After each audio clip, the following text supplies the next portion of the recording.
জোৰাকে দেৱৰে মৰম অভিমানে তুমি আছাছো হিয়াতো নদীবই চুলেই সতি হয় ৰৈ যোৱা একেবাৰে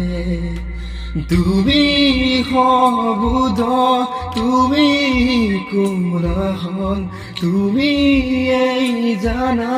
পুৰাবে কোঁৱল সমাহিত তোমাতে উশাহে কব সুধিলে তুমি আপোন বুলিয়ে নকবা কথা কবিতাৰে